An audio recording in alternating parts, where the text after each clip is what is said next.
Hey guys, we're back again, going at it again with the air box.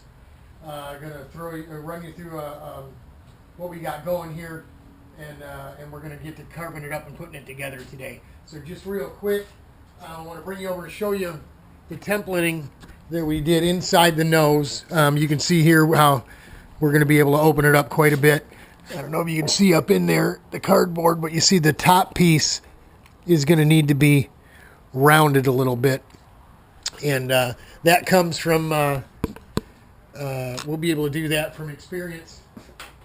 Back in the day when I was a kid, I played a lot of ice hockey. When you play hockey, you tend to tune your hockey sticks, and back then they were still wood with fiberglass around them on the blade, so you could warm them up with a propane torch and bend them and form them, and then dip them in water and get them to settle there.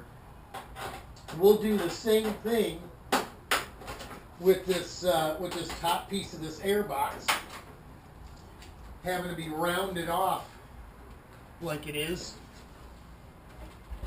just so the top of it here, I'll show you from the side, is going to have to be rounded a bit like this, right?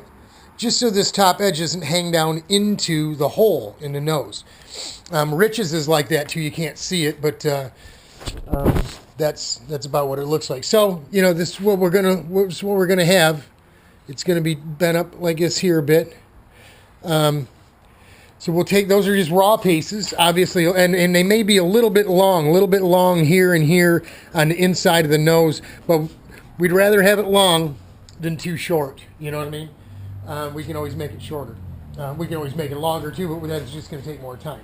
So what we're going to do is we'll take the pieces apart, lay them onto the glass there, draw them out with a marker, and after we pop it loose, and we'll cut those out. But I want to run you through this whole deal. This is a supercart steering wheel fairing mold. Old mold we had laying around. I just want to run you through the process. If this is the mold surface, if there was glass in here, was a part in here, the raw glass, when you lay it up, would hang over the edges of all the mold, okay?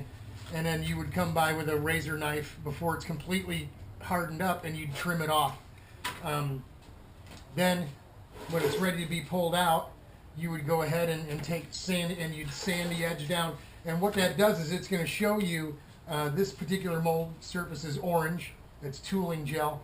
You'd be able to see that little orange line. If the part was white, it was going to be a white part, you'd see a white line and then the raw glass.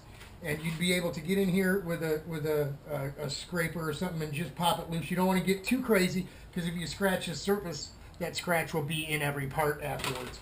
You take a little rubber plastic wedge, you'd wedge that sucker in there, you take the air pressure, you pop, and you'll pop the whole part out, and that's what we're going to do right here.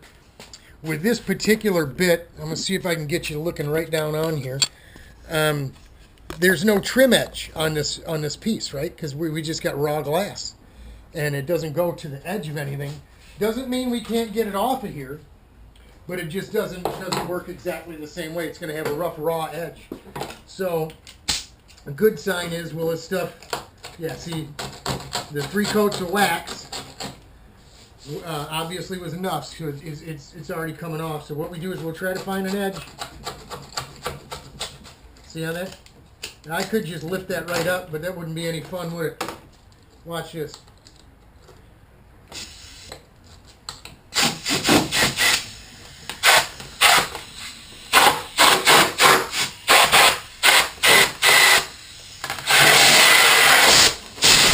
Bingo.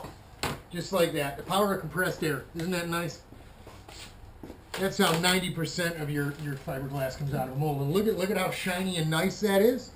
Whatever you've got on this surface here, whatever your mold is what you're going to get on the surface of your piece. And look at that. That's nice. Huh? That's beautiful.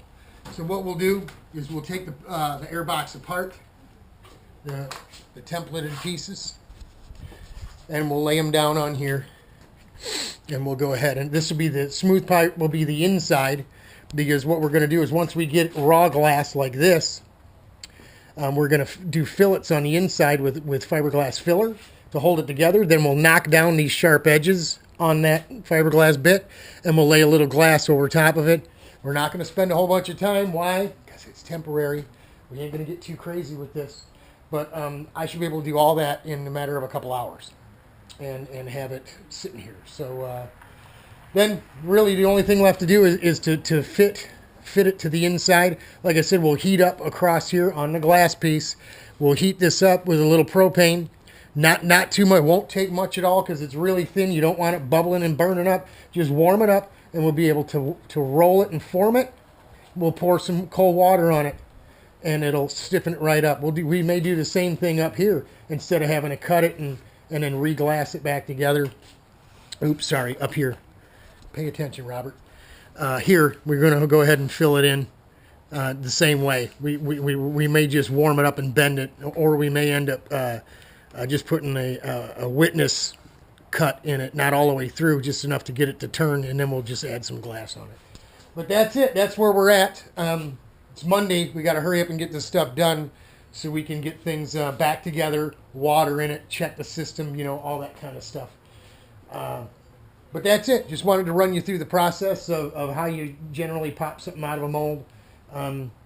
A raw edge part that doesn't have a trim edge, a clean trim edge on it to get started from, and what we did with the templates and stuff here.